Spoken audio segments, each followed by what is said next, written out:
Fun भी होगा, मस्ती भी होगी। स्वागत है आपका अपने यूट्यूब चैनल जीएसटी विद साहिल में, जहां आज हम डिस्कस करने वाले हैं मॉक टेस्ट पेपर 2। सबसे पहले सर, मॉक टेस्ट पेपर 2 और मॉक टेस्ट पेपर 1 जो पहले ही अपलोड हो चुका है जीएसटी विद साहिल पे। अगर आपने मॉक टेस्ट पेपर 1 नहीं देखा तो पहले आप मॉक टेस्ट पेपर 1 देखें। मॉक टेस्ट का लेवल इस बार आईसीएआई ने अच्छे निकाले, तो मॉक टेस्ट इस बार आप कर सकते हैं। तो आ जाओ भैया, case scenario number 1।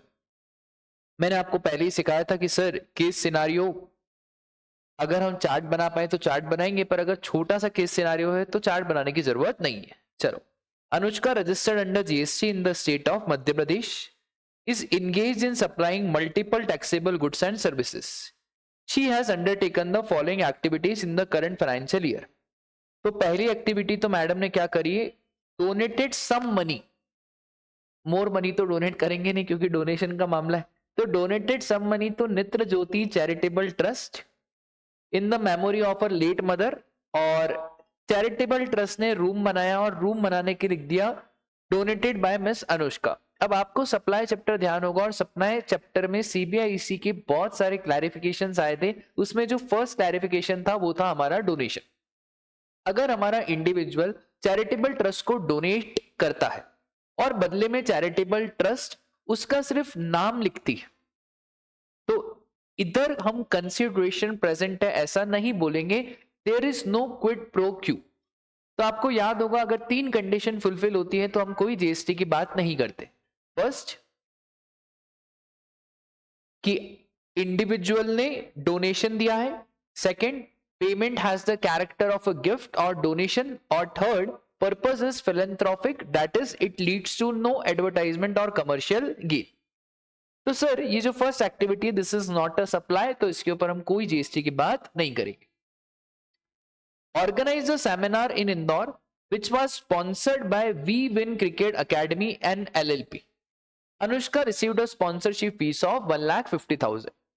Sponsorship services में अगर आपको ध्यान हो तो आरसीएम की बात करते हैं, supplier any person, recipient is body corporate. और अगर रेसिपेंट बॉडी कॉर्पोरेट है और बॉडी कॉर्पोरेट में हमारा कंपनी तो आती ही आती है, साथ में एलएलपी भी बॉडी कॉर्पोरेट का पार्ट बनता है। तो यहाँ पे सर आरसीएम की बातें होगी। Ashoka public school intended to distribute gift package. तो अशोका भाई ने गिफ्ट पैकेज डिस्ट्रीब्यूट करा। सर इस गिफ्ट पैकेज के लिए Ashoka entered into contract with Anushka for 2000 package at a single price of 250। को याद हो रहा होगा कंपोजिट और मिक्स सप्लाई। अब सर यहाँ पे कंपोजिट सप्लाई तो नहीं है, बिकॉज कंपोजिट सप्लाई में there should be a one principal supply and all the supply should be, other supply should be ancillary. ये यहाँ पे fountain pen, calculator, tape dispenser, ऐसा इन्होंने खुद एक पैकेट बनवाया है। This is a mix supply, और मिक्स सप्लाई में अगर आपको याद रहो तो जो हाईएस्ट रेट रहता है वो एप्लीकेबल हो जाता है, और गिवन केस में हाईएस्ट रेट इज 18%। फिर और भी इनको पेमेंट मिले 1,60,000 by performing a western Indian cinematic concert, not classical, western. और देखो यार, एमटीबी में अपने इंदौर का नाम आया भाई, अपना इंदौर कम थोड़ी है, क्या लगता है। तो earn ₹50,000 for renting of space for use as textile emporium, और received 70,000 for supply of farm labour. ठीक है, इसमें से सर ये जो 70,000 थी ये एग्जेम्प्ट है, बाकी दोनों तो टैक्सेबल है। क्लासिकल आर्ट रहता तो एग्जेम्पशन मिल जाती, और सर ये तो कमर्शियल स्पेस रेंट पे लिए, ऐसा कोई एग्जेम्पशन नहीं है। Supplied machinery with basic price of 45,000, TCS 2500, और 50,000 रुपए की सब्सिडी प्रकृति फाउंडेशन से मिली है। अब पढ़ के आपको ऐसा लग रहा होगा कि सर सब्सिडी को ऐड करें, पर subsidy is for usage of green energy and subsidy was linked to energy saved during the month. ये सब्सिडी लिंक्ड टू प्राइस नहीं है, और अगर सब्सिडी लिंक्ड टू प्राइस नहीं है तो हम उस सब्सिडी को ऐड नहीं करेंगे। फिर Anushka needs to transport one consignment to the transporter and then to the consignee. और गोडाउन और ट्रांसपोर्टर के बीच में डिस्टेंस है 20 किलोमीटर तक, और ट्रांसपोर्टर और कंसाइनी के बीच डिस्टेंस है 99 किलोमीटर। तो अगर आपको ई वे बिल के एग्जामिशन याद हो कि कहाँ कहाँ ई वे बिल नहीं बनाने, वहां पे एक एग्जामिशन रहता है कि अगर आपका डिस्टेंस वे ब्रिज से लेकर कंसाई तक का 20 किलोमीटर तक है, तो उस केस में भी आपको ई वे बिल बनाने की जरूरत नहीं पड़ती। तो हम देखेंगे अभी आगे क्या क्वेश्चन ने पूछा है। सबसे पहला डोनेशन, तो हमारी पहले ही डिस्कशन हो गया था, donation is not a supply at all. Which of the following statement is correct? Sir sponsorship, हाँ तो स्पॉन्सरशिप रिवर्स चार्ज में we win cricket academy pay करेगा। फिर nature of supply, sir mix supply और highest rate लग जाएगा, that is 18%। Sir exempt supply सिर्फ वो जो फार्म लेबर वाला है वो एग्जेम्प्ट सप्लाई है, बाकी सब टैक्सेबल है। सर मशीनरी तो 45,000 because TCS is not the part of value of supply, तो टीसीएस तो जोड़ने की जरूरत नहीं है। और ये जो 50,000 है ये सब्सिडी भी नहीं जुड़ेगी बिकॉज प्राइस लिंक्ड नहीं है, तो 45,000 इसका आंसर आ जाएगा। सिक्स्थ, तो हाँ ई वे बिल के केस में क्या था कि देखो पार्ट ए और पार्ट बी रहता है, आपको पार्ट बी में डिटेल अपलोड करने की जरूरत नहीं है अगर डिस्टेंस 20 किलोमीटर तक है, तो बस इतना सा आपको ध्यान रखना है। तो part B need not to be filed in respect of transport of consignment from godown to transporter location. तो हम एक बार क्वेश्चन देख लें, गोडाउन एंड द ट्रांसपोर्टर, हाँ तो यहाँ पे अगर डिस्टेंस 20 किलोमीटर तक है तो पार्ट बी सबमिट करने की जरूरत नहीं है, तो यहाँ पे ये आएगा अपना ए ऑप्शन। वो पहले जो मैंने बात बोली उसको इग्नोर कर देना, वो दूसरा पॉइंट है, ठीक है। While filing the return for the month of November, a firm Vedika and Company registered under GST generated e-चालान on 5 दिसंबर।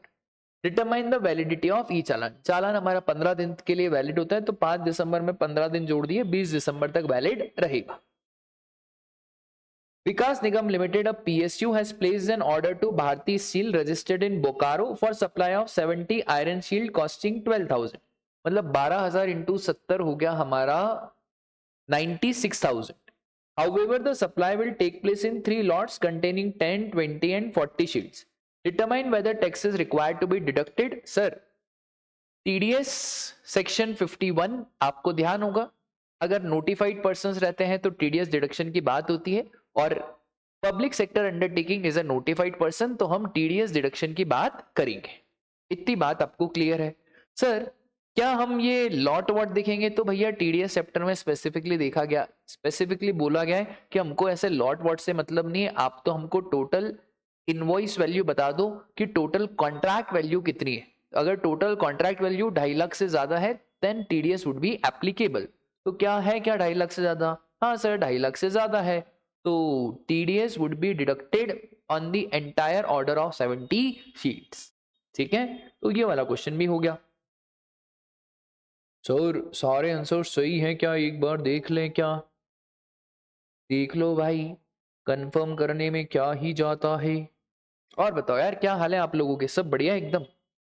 कैसी क्या चल रही है पढ़ाई? तो बी ए सी, हाँ तो बी ए सी, अरे वाह, तो बहुत बढ़िया, हमारे सारे आंसर सही हैं, सब चल रही है बढ़िया पढ़ाई। कमेंट सेक्शन में जरूर जरूर बताना कि सर हमारी पढ़ाई कैसी चल रही है और क्या हाल है आप लोगों के, ठीक है। अब आ जाओ division B, descriptive question. Ahisma limited, registered dealer in Patna, is engaged in various types of supplies. The company provided the following details for the month of January. ये क्वेश्चन बहुत बार इंस्टीट्यूट रिपीट कर रहा है, इसको मैं आपको फटाफट से बता दूंगा क्योंकि रिपीटेड क्वेश्चन है। सबसे पहला outward supply, sir market as per section 15 market value is never considered for calculation of GST, we always take transaction value for GST. तो ये जो मार्केट वैल्यू है इसको आप इग्नोर करो, मार्केट वैल्यू से हमको कोई लेना देना नहीं है। हमें कौन सी वैल्यू लेनी है? हमें ट्रांजैक्शन वैल्यू लेनी है। इंट्रा स्टेट है तो CGST SGST लग जाएगा, इंटर स्टेट है तो IGST लग जाएगा।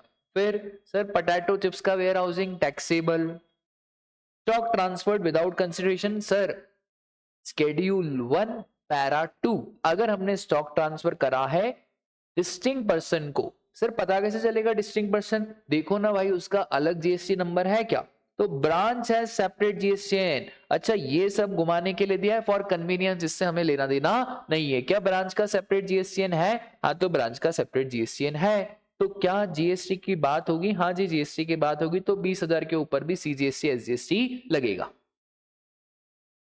फिर इनवर्ट सप्लाई, 30 इनवॉइस सर इसके ऊपर आईटीसी मिलेगा, पर शर्त है कि सेक्शन 16 की सारी कंडीशन फुलफिल हो जाए। अब देखें sir, all the amount are exclusive. During the course of arranging and filing documents, the accountant observed that an invoice of 30,000 dated 2/12/2023 was omitted to be recorded in books of accounts and no payment was made against the same. Invoice was issued by Mr. Suhas of Patna, from whom Aisma had taken car on rental basis. Invoice included cost of fuel also. अब बताओ भाई इसका क्या करना। देखो बढ़िया question है, ITC मिलेगा या नहीं मिलेगा, मुद्दा बस उतना सही। पर मैं आपको पूरा एक बार समझाना चाहता हूं। देखो रेंटल कार के केस में क्या होता है, supplier is any person other than body corporate और रेसिपेंट इज बॉडी कॉर्पोरेट। तो इस केस में हमारा आरसीएम लगता है, पर शर्त यह है कि cost of fuel should be included in consideration. अब ये तो पक्का है कि सर आरसीएम लगेगा क्योंकि कॉस्ट ऑफ फ्यूल इंक्लूडेड है, सप्लायर है हमारा मिस्टर सुहास और रेसिपेंट है हमारा बॉडी कॉर्पोरेट आइस्मा लिमिटेड। ठीक है, दूसरी बात, इसका भैया टाइम ऑफ सप्लाई क्या आएगा, तो देख लेते हैं इसका टाइम ऑफ सप्लाई क्या आएगा। आरसीएम है, तो आरसीएम के केस में टाइम ऑफ सप्लाई और वो भी सर्विसेज के केस में आपको ध्यान है क्या, एक तो आपको डेट ऑफ पेमेंट लेना रहता है और लेना रहता है आपको 61st day from invoice day which ever is earlier.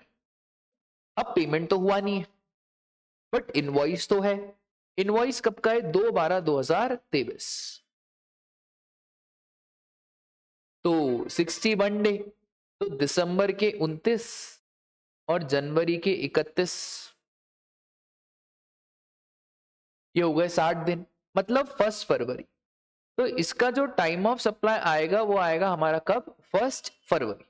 Sir हम जीएसटी लाइबिलिटी कब की निकाल रहे हैं, अरे तो हम तो जीएसटी लाइबिलिटी जनवरी 2024 की निकाल रहे हैं और टाइम ऑफ सप्लाई इसका क्या आया, 1 फरवरी। दूसरा डाउट आएगा सर व्हाट अबाउट आईटीसी, राजा इसका जो आईटीसी है वो ब्लॉक्ड है एज पर सेक्शन 17 सबसेक्शन 5, तो जो इसका आईटीसी है वो ब्लॉक्ड है। तो भैया आपको इतनी सारी चीजें नोट में लिखनी पड़ेगी। एक तो आपको लिखना पड़ेगा कि इसका टाइम ऑफ सप्लाई अभी आया नहीं है, क्योंकि हम क्या करते हैं, आउटवर्ड सप्लाई लेस आईटीसी, फिर हम आईटीसी का डब्बा बनाते हैं।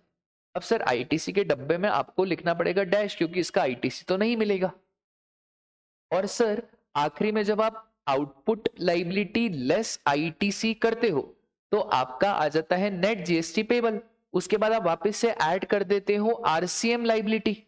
अच्छा आरसीएम लाइबिलिटी ऐड नहीं होगी, इसलिए आरसीएम लाइबिलिटी ऐड नहीं होगी क्योंकि इसका टाइम ऑफ सप्लाई कब आया, फरवरी, और हमें जीएसटी कैलकुलेशन किसका करना है, जनवरी। तो दोनों बातें आपको ध्यान रखनी, ठीक है। उसके बाद एक सिंपल सा पॉइंट है कि भैया 30 इनवॉइस में से 6 इनवॉइस में आईआरएन मेंशन नहीं था। भैया अब आईआरएन मेंशन नहीं था तो आपको आईटीसी नहीं मिलेगा।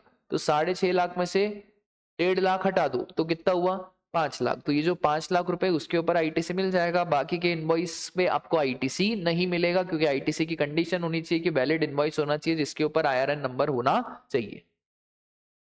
ठीक है, ये भी लिखा हुआ है not engage in renting of car business, क्योंकि अगर कार बिजनेस में इंगेज हो जाता तो आईटीसी मिल जाता। ठीक है, तो बहुत ही सिंपल क्वेश्चन है, देखो ध्यान से। प्रेजेंटेशन, बहुत डाउट आते हैं बच्चों के सर हाउ टू प्रेजेंट। देखो छोटी छोटी बातें मैं आपको सिखा रहा हूं। Computation of net GST payable in cash by Aisma for the month of January, heading is important.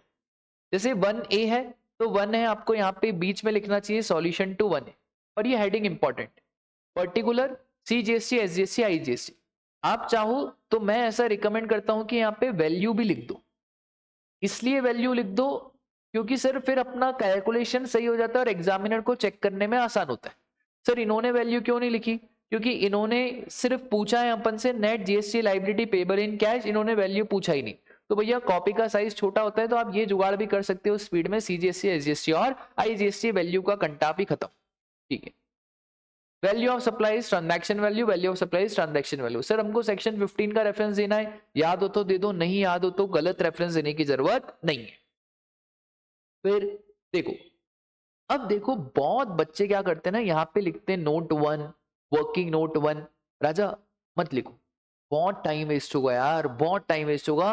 Time नहीं गलाना है, टाइम कम होता है, यहीं पे रीजन लिख दो, एग्जामिनर को भी चेक करने में आसान होगा और आपका भी टाइम बच जाएगा। Never write this note 1, working note 1, नीचे जाके समझाना है, इतना करना ही नहीं, आप तो यहीं पे लिख दो, एक ही तो लाइन लिखनी है। तो फिर ये हमने बता दिया, इंट्रा स्टेट ट्रांसफर यही बता दिया। अब देखो इन्होंने एक भी सेक्शन और शेड्यूल का नाम नहीं लिखा है।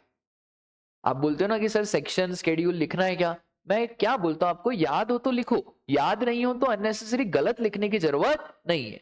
Total output tax less ITC, ऐसा ही प्रेजेंटेशन एग्जाम में करना है, अब मैं बार बार आपको नहीं सिखाऊंगा। Total output tax less ITC, ITC में आपको यही लिख के आना है, रिफर वर्किंग नोट बिलो।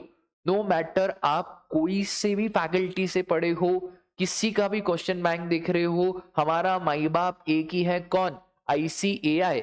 तो ये हमारा माई बाप है और इसी की बात फॉलो करनी पड़ेगी 100%। सर पर हमको वो फैकल्टी ने ऐसा बोला है, फलाना बोला है, ढिमका बोला है, I don't care, there is only one my बाप, कौन, ICAI, और इसी की बात मानोगे तो नंबर आएंगे। फिर बाद में मत बोलना कि सर हमने ऐसा प्रेजेंटेशन करा था, वैसा प्रेजेंटेशन करा था। ये जो बोला ना प्रेजेंटेशन, दिस इज 1,00,000% करेक्ट और ये ही करना है। Total output tax less ITC, refer working note below. यहाँ पे नीचे लिखना है कंप्यूटेशन ऑफ आईटीसी, CS और I, और यहाँ पे ITC। अब देखो कार रेंटल कितना पूरा इन्होंने बताया, जो मैंने आपको समझाया वो पूरा बताया कि ITC block day same line of business में नहीं है। बस ये पेमेंट कर दिया। अब वो क्रेडिट यूटिलाइजेशन CIS, पहले I से I, फिर I से C, I से S, फिर C से C, C से I, S से S और S से I। सर अगर हमारा I बच गया तो हम C के लिए यूज करें, S के लिए 50-50% यूज कर लो, ICAI 50-50% यूज करता है, ठीक है, आई बात समझ में। बस आखिरी में नेट GST पेबल आ गया। सर यहाँ पे हम ऐड नहीं करेंगे RCM लाइबिलिटी। राजा मैं ऐड करता RCM लाइबिलिटी, पर मुझे अभी जनवरी का GST निकालना।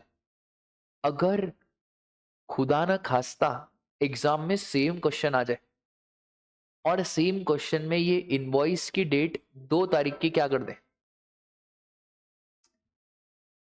तो अगर 2 तारीख का 1 तारीख कर दिया तो फिर भैया मेरा टाइम ऑफ सप्लाई आ जाता जनवरी में, और जब जनवरी में आ जाता तो फिर मुझे यहाँ पे ऐड करना पड़ता क्या, RCM लाइबिलिटी, और वो RCM लाइबिलिटी भी मुझे ऐड करनी पड़ती ये car taken on rental basis वाली। आया आपको समझ में, ठीक है। तो भैया हो गया, इससे हमारा फर्स्ट क्वेश्चन हो गया। राजा मैंने आपको प्रेजेंटेशन सिखाया फर्स्ट क्वेश्चन का, ऐसे ही करके आना जैसे मैं आपको सिखा रहा हूँ, क्योंकि GST में आपकी 50 में से 40+ आराम से आएंगे, बस ये छोटी छोटी बातों का ध्यान रखना है। बाकी आपका भाई बैठा है, आपको सब करवाएगा, ठीक है। Sir second question, Narayan private limited registered supplier, value of supply का क्वेश्चन है। बहुत बहुत टाइम हो गया, इंस्टीट्यूट ने पूछा नहीं, हो सकता है आपके अटेम्प्ट में पूछ ले। 1,00,000, सेक्शन 15 सबसेक्शन 2। सर सारे टैक्सेस ऐड करो, CGST, SGST, IGST, UTGST, compensation cess को छोड़ के, तो ये 2,000 ऐड हो जाएगा। इंस्पेक्शन चार्जेस ऐड हो जाएंगे। सब्सिडी अगर CG और SG से मिली हो तो हटाओ, पर अगर कोई ट्रस्ट से मिली हो तो ऐड होगी, तो सब्सिडी ट्रस्ट से मिली है ऐड हो जाएगी। लेट फीस, सर अब देखो इंटरेस्ट, लेट फीस और पेनल्टी हम ऐड करते हैं अगर हमने सामने वाले से वसूला हो, और हम इसको कम GST मानते हैं, हम मानते हैं कि इसके अंदर GST इंक्लूसिव है। पर अगर हमने सामने वाले से नहीं वसूला हो तो फिर उस केस में हम उसको ऐड नहीं करते हैं। तो भैया लेट फीस है, Ram paid the late fees, however these charges were ultimately waived and amount was refunded। तो भैया जब आपने वेव कर दिया, रिफंड कर दिया, तो इसके ऊपर हम कोई GST की बात नहीं करेंगे, this will not be added. और फिर payment charges, sir charges were paid by Shriram to Radhe on behalf of, sir अगर कोई खर्चा रेसिपिएंट ने करा है सप्लायर के बिहाफ पे तो वो खर्चा भी ऐड हो जाता है। तो सर ये price of goods is net of subsidy received, ये नहीं भी बोलते तो हम इसको यही मानते। Determine the value of supply, तो 1,02,000, 1,17,000, 1,67,000, और 1,69,000, गजब का नंबर आया, 1,69,000 इज वैल्यू। सर हम रीजन अलग से नोट 1, अरे नहीं बाबा नहीं, कितनी बार एक ही चीज समझाऊं मैं आपको, यहीं पे आपको 10-10 बार एक ही चीज समझानी पड़ती है। मैं बोल रहा हूं यहाँ पे नोट नहीं लिखना है, यहीं पे आपको नोट लिखना है, नो मैटर व्हाट। यहीं पे आप समझा दो, ऐड कर रहे हो क्यों कर रहे हो, लेस कर रहे हो क्यों कर रहे हो। ठीक है, डन क्या, बहुत बढ़िया। तो determine the time of supply from the given information. अब ये टाइम ऑफ सप्लाई का क्वेश्चन है, एक मैं कराऊंगा, दूसरा आप खुद घर पे करेंगे। चलो sir, time of supply, goods का टाइम ऑफ सप्लाई याद है क्या सर? एक तो date of receive of goods 31 day from invoice, और date of payment which ever is earlier. तो भैया 30 डेज, 31 डे कब आ रहा है? तो जून 3 को तो 30 डे खत्म हो गए, मतलब जून 4, मई 12, मई 30, तीनों में से अर्लियर इज मई 12, तो हमारा टाइम ऑफ सप्लाई आ जाएगा कौन सा, मई 12। अब इन्होंने ना एक गड़बड़ करी है शायद, मैं आपको बताता हूं, ये सेकंड वाला अपन हम देखते हैं। 30 डेज जून 3, तो जून 3 मतलब जून 4, गुड्स कब रिसीव हुए, मई 12, और पेमेंट कब हुई है, मई 30। हाँ, तो टाइम ऑफ सप्लाई आएगा हमारा मई 12, मई 12 को ही आएगा। हाँ, तो यहाँ पे इन्होंने जून 4 दे दिया है टाइम ऑफ सप्लाई, मेरे हिसाब से ये इन्होंने गलत करा हुआ है, इधर कुछ डेट में कुछ तो गड़बड़ हुई है। तो अगर इसी क्वेश्चन को देखें तो मई 12 आना चाहिए टाइम ऑफ सप्लाई। अब देखते हैं भैया आईसीएआई कुछ इसका क्लैरिफिकेशन इशू करेगा क्या, आप प्लीज आईसीएआई को मेल करना, ठीक है? ठीक है, आ जाओ। B question, examine whether the following activity would amount to supply. ये तो बहुत ही सिंपल है भाई। सर फैक्ट्री है दिल्ली में, डिपो है मुंबई में, दोनों का अलग अलग रजिस्टर्ड है, तो sir as per schedule 1 para 2, supply of goods and services between related person and distinct person in the course or furtherance of business, तो सर उसके ऊपर जीएसटी की बात हो जाएगी। तो क्या यहाँ पे इन्होंने नहीं पूछा जीएसटी क्या सप्लाई है? हाँ सर, ये सप्लाई बन जाएगा। फिर उसके बाद मोहन हमारा चेन्नई में आर्किटेक्ट है, brother well settled in London. Sir well settled है मतलब रिलेटेड पर्सन नहीं है, क्योंकि आपको अगर रिलेटेड पर्सन की डेफिनेशन याद हो तो फैमिली में दो बातें, फैमिली में जो फर्स्ट बात है वो है स्पाउस एंड चिल्ड्रन, वो ऑलवेज फैमिली का पार्ट बनेंगे, पर brother sister parents grand parents family का पार्ट तभी बनते हैं जब वो आपके ऊपर होली और मेनली डिपेंडेंट होते हैं। पर ये तो वेल सेटल्ड है मतलब रिलेटेड पर्सन नहीं है। जब रिलेटेड पर्सन नहीं है तो शेड्यूल 1 में ट्रांजैक्शन नहीं फंसेगा। तो sir Mohan has taken legal advice from him free of cost. Sir ये फ्री ऑफ कॉस्ट ली है, शेड्यूल 1 में ट्रांजैक्शन नहीं फंसेगा, क्योंकि शेड्यूल 1 में साफ लिखा हुआ है import of services from related person और एस्टेब्लिशमेंट आउटसाइड इंडिया, और पहली बात तो ये रिलेटेड पर्सन ही नहीं है। तो जब ये रिलेटेड पर्सन ही नहीं है तो यहाँ पे हम ये भी हमारा सप्लाई नहीं बनेगा, तो ये सप्लाई नहीं बनेगा पर ये सप्लाई बन जाएगा। अब आंसर तो सही है, पर आईसीआई ने गजब का आंसर लिखा है, गजब, इतना बढ़िया आंसर लिखा है। मैं चाहूंगा आप एक बार अपन इस आंसर को रीड करें ताकि हमें समझ में आए कि how ICAI writes schedule 1 read with section 71C inter alia. Sir ये इंटर एलिया क्यों लिखा? राजा शेड्यूल 1 में 4 ट्रांजैक्शन है, अब हम चारों तो नहीं समझाएंगे, हम 4 में से कोई एक समझाएंगे, तो हम पता है क्या लिखते हैं, इंटर एलिया। वर्ड अच्छा है, अब आप एग्जाम में यूज करोगे ही नहीं तो करो ना बेटा use. Stipulates that supply of goods, services or both between related or distinct person even without consideration provided in the course or furtherance of business. फिर further, a person who has obtained more than one registration shall be treated as distinct person. आपको exam में para points बनाने, para points समझते हो आप? सबसे पहले ये हो गया हमारा फर्स्ट पॉइंट, ये पैरा, बस ये पैरा खत्म, फिर ये सेकंड पैरा थोड़ी सी स्पेस के बाद, और फिर ये third para. Sir provision analysis conclusion, मैं तो बोल रहा हूं मत लिखो, लिखो ही मत ये प्रोविजन एनालिसिस कंक्लूजन, पता नहीं आईसीएआई का कहां दिमाग खराब हो जाए और बोले पता नहीं कौन से फैकल्टी से उन्होंने पढ़ा है, करो ही मत ये सब।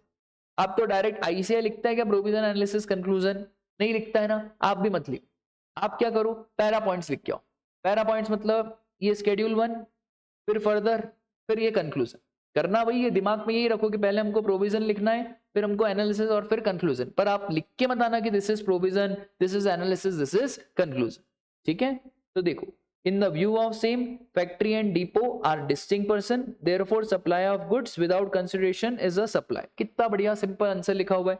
दूसरा, schedule 1 read with section 7C inter alia, क्योंकि हमको शेड्यूल 1 का एक चीज बतानी है, और ये देखो कितना बढ़िया लिखते हैं, schedule 1 read with section 71C, हम डायरेक्ट एज पर शेड्यूल 1। अरे भाई शेड्यूल 1 और क्वेश्चन भी साफ साफ बोल रहा है सेक्शन 7 रेड विद शेड्यूल 1। तो सर हमको 71C याद नहीं है, तो भले आपको 71C याद नहीं हो पर फिर भी आपको 7 तो याद है ना, तो आप ऐसे लिखो शेड्यूल 1 रेड विद सेक्शन 7, और मेरे हिसाब से तो आप पूरा लिखोगे ना तो बहुत ही अच्छा रहेगा। कुछ कुछ सेक्शन याद करके चले जाओ कि शेड्यूल 1 के साथ 71C लगता है, इतना तो याद हो ही जाएगा बस, और क्या। अब यही फिर इन्होंने समझाया, फिर रिलेटेड पर्सन में members of the same family, उसकी डेफिनेशन समझाई, फिर इन्होंने बताया कि भैया मोहन ने जो लीगल एडवाइस ली है वो तो ठीक है, तो ये रिलेटेड पर्सन ही नहीं है, और रिलेटेड पर्सन भी नहीं और फैमिली डिस्प्यूट पे लिए, तो सर इन द कोर्स और फर्दरेंस ऑफ बिजनेस भी नहीं है, पर इन द कोर्स और फर्दरेंस ऑफ बिजनेस देखने की जरूरत ही नहीं है, क्योंकि भैया ये तो रिलेटेड ही नहीं है। कल को अगर रिलेटेड भी बन जाता तो भी बेटा ये सप्लाई नहीं बनती, इसलिए नहीं बनती क्योंकि इन द कोर्स और फर्दरेंस ऑफ बिजनेस नहीं है। तो दोनों चीजें इन्होंने समझा दी।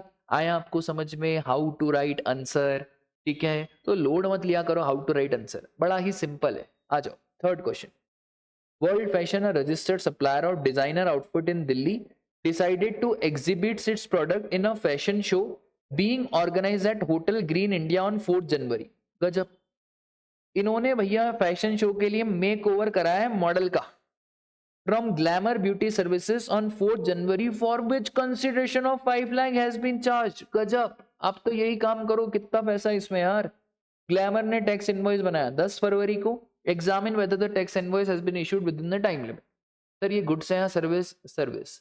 सर्विस के केस में अगर बैंकिंग, इंश्योरेंस, एनबीएफसी हो तो 45 डेज का टाइम है, और नॉर्मल 30 डेज का टाइम है from the date of service. तो date of provision of service कब हुआ सर?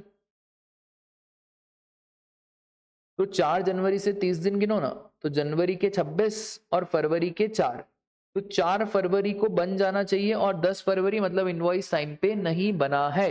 अच्छा सिर्फ ये पूछा है tax invoice has been issued within time, time of supply नहीं पूछा है। बच्चे बहुत बड़ी गड़बड़ पता है क्या करते हैं कि इसका टाइम ऑफ सप्लाई लिख के आते, बेटा 0 नंबर। पूछा क्या है? जो वो आपसे सिंपली टैक्स इनवॉइस पूछ रहा है, आपसे टाइम ऑफ सप्लाई नहीं पूछ रहा है, आपको अननेसेसरी ज्ञान देने की जरूरत ही नहीं है। दूसरा, tax consultant objected that invoice raised suggesting that the amount of tax should be shown separately in the invoice, however glamour content नहीं भाई, ग्लैमर बोल रहा है कि ऐसे सेपरेटली दिखाने की जरूरत नहीं है, पर नहीं सर, ग्लैमर गलत बोल रहा है। अगर जो भी इनवॉइस है वहां पे आपको अलग से दिखाना पड़ेगा सीजीएसटी और एसजीएसटी, ठीक है। अब देखो आंसर कैसे लिखा है आईसीएआई ने, पहले as per section 31 time of supply का कोई सा भी सेक्शन नहीं आएगा, टाइम ऑफ सप्लाई पूछा ही नहीं है। तो सेक्शन 31 जो इनवॉइस की बात करता है, इन्होंने बताया कि भैया सर्विसेज के केस में 30 और 45 दिन, बैंकिंग, इंश्योरेंस, एनबीएफसी के केस में 45 दिन, यहाँ पे 3 फरवरी तक इशू हो जाना चाहिए था, पर जबकि नहीं हुआ, तो गलत है। दूसरा इन्होंने बोला section 31 read with CGST rule, अब आपको याद नहीं रखना, बस लिखना है section 31 read with CGST rule. Sir हमको तो सेक्शन भी याद नहीं है, as per the relevant section read with CGST rules, ठीक है, या तो as per the provision of CGST law. Inter alia provides that tax invoice in addition to other mandatory detail shall contain the amount of tax charged, central tax, state tax, क्योंकि बहुत सारी detail होती है tax invoice में, पर sir उसमें inter Elia एक ये भी डिटेल है कि हमको टैक्स चार्ज बताना पड़ेगा, ठीक है। तो फिर उसमें ये सारी बातें हैं, तो objection raise is not correct, नहीं sorry, objection raise by tax consultant is correct, और ये जो ग्लैमर है वो हमारा गलत बोल रहा है, क्योंकि क्वेश्चन से हमसे यही पूछा था कि टैक्स कंसल्टेंट ऑब्जेक्टेड कि ये इनवॉइस रेज, तो बस आपको कंक्लूजन में बताना यही है जो क्वेश्चन ने आपसे ही पूछा है, सिंपल। आ जाओ फिर, बालाजी का एग्रीगेट टर्नओवर है 120 लाख, फर्म को रिपेयर मेंटेनेंस देना है, क्या सर फर्म कंपोजिशन ले सकती है? हाँ भैया 10(1) स्पेशल कैटेगरी स्टेट्स तो नहीं है, कर्नाटका कोई स्पेशल कैटेगरी स्टेट्स नहीं है, तो 10-1 के हिसाब से अगर आपका प्रीसीडिंग फाइनेंशियल ईयर में टर्नओवर 150 लाख है तो आप करंट फाइनेंशियल ईयर में कंपोजिशन स्कीम ले सकते हो। क्या सर हम सर्विसेज भी दे सकते हैं? हाँ, तो आप सर्विसेज भी दे सकते हो 10% of the turnover in the preceding financial year और 5 lakh rupees which ever is higher. तो 120 लाख का 10% हो जाएगा 12 लाख। आप 12 लाख रुपए तक की सर्विसेज भी दे सकते हो। तो ये सिंपल क्वेश्चन है, इसका आंसर आप एक बार पढ़ लेना। What is the place of supply for mobile connection? राजा इसमें आपको पूरा मोबाइल कनेक्शन का प्लेस ऑफ सप्लाई बताना पड़ेगा। प्रीपेड सिम का अलग, पोस्टपेड सिम का अलग, फिर D2H फिक्स लैंडलाइन का अलग, लीज सर्किट लगा हुआ है तो रूल्स की बातें अलग। तो ये पूरा आपको बताना पड़ेगा। सर क्या लोकेशन ऑफ सप्लायर भी हो सकता है? तो उसके अलग अलग केसेस हैं। लोकेशन ऑफ सप्लायर अगर कुछ भी नहीं मिल रहा है तो फिर उस केस में हम लोकेशन ऑफ सप्लायर की बात करेंगे। तो इसका पूरा बहुत शानदार आंसर ICAI ने बताया। देखो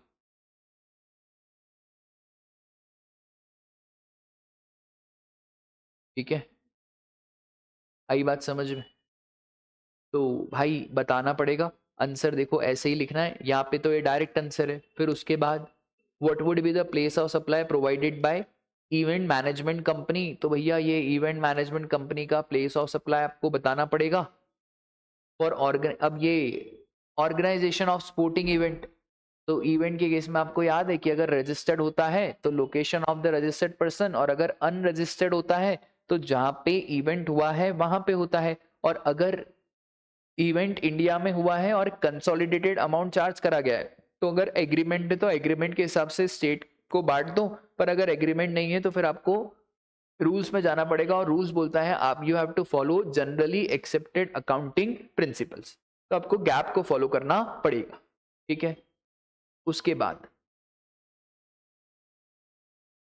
what are the documents and devices to be carried by person in charge of the conveyance under 138A? Consignment value of goods, E way bill का बच्चों जैसा क्वेश्चन पूछ लिया कि भैया पर्सन इंचार्ज को क्या क्या लेना पड़ेगा और कंसाइनमेंट वैल्यू ऑफ गुड्स क्या होता है। तो देखो अलग अलग क्वेश्चन है तो अलग अलग समझा दिया। कंसाइनमेंट वैल्यू ऑफ गुड्स मतलब सर सेक्शन 15 के हिसाब से जो भी वैल्यू है, but consignment value of goods में CGST, SGST, IGST, UTGST compensation cess का पैसा भी ऐड होता है। ठीक है, तो भैया ये इन्होंने बता दिया। फिर also include central tax, integrated tax, चल exclude the value of exempt supply. तो बस ये है हमारी consignment value of goods as it is same. और पर्सन इंचार्ज को क्या कैरी करना रहता है? तो पर्सन इंचार्ज को इनवॉइस, बिल ऑफ सप्लाई या डिलीवरी चालान वो कैरी करना पड़ता है, और a copy of e way bill. और सर अभी एक और हमारा चीज हो चुका है कि sir e-way bill is also mapped to RFID, that is radio frequency identification device, जो कि कन्वेंस में लगी रहती है जैसे हमारा फास्टैग लगा रहता है हमारी कार के ऊपर। ठीक है, आया समझ में? सर मॉक टेस्ट 2 का भी पूरा वीडियो रिकॉर्ड हो गया। देखो मैं आपके लिए बहुत कुछ करता हूँ, mock test 1, mock test 2, RTP। आप मेरे लिए एक काम करोगे? आप बस इस एग्जाम में पास हो जाओ और बाकी मुझे कुछ नहीं चाहिए। सर बहुत बार हम डीमोटिवेट हो जाते हैं, हमें समझ में ही नहीं आता है हम क्या करें। देखो ऐसा इस मोमेंट पे आप डीमोटिवेट होगे क्योंकि एग्जाम में बहुत ही कम दिन बचे, तो कभी भी डीमोटिवेट हो जाओ तो आप है ना जो भी रिलेवेंट फैकल्टी से आपने पढ़ा है उनके रिवीजन लेक्चर सुन लो। देखो टाइम मत खोटी करो, टाइम खोटी करोगे ना तो बहुत दिक्कत हो जाएगी। और आपका प्लान जरूर रहना चाहिए, ऐसे हॉलो जैसे कुछ भी कभी भी मत पढ़ो। प्लान रहना चाहिए कि हाँ भाई आज मेरे को ये सब कवर करना है। और अभी भी बता रहा हूं टाइम है, प्लीज प्लीज रिक्वेस्ट, अगर किसी ने मॉक टेस्ट नहीं दिया है तो मॉक टेस्ट जरूर देवें, क्योंकि मॉक टेस्ट से ही पास या फेल का पता चलेगा। ये मैं 101 बार बोल चुका हूं कि बिना मॉक टेस्ट के प्लीज आप एग्जाम देने मत चले जाना। अभी भी आपके पास टाइम है, please write mock test. Mock test के बिना बहुत ही रेयर चांसेस है आपके पास होने का। ठीक है, तो मैं बहुत सच बात बोल रहा हूं, भले आपको कड़वी लगे, मॉक देना जरूर है। सर हमारा कोर्स ही पूरा नहीं हुआ है, बेटा जितना कोर्स हुआ है ना उतने का एक बार तैयारी कर ले 1.5 दिन में और मॉक दे दे, तेरे को बहुत चीजें रियलाइज हो जाएगी कि मेरे को कितना आता है और कितना नहीं आता है। ठीक है, वीडियो अच्छी लगी हो तो लाइक करो, शेयर करो, और वो जो सब्सक्राइब है ना उस चैनल पे सब्सक्राइब का बटन जरूर जरूर क्लिक करो। तो thank you, bye bye, take care.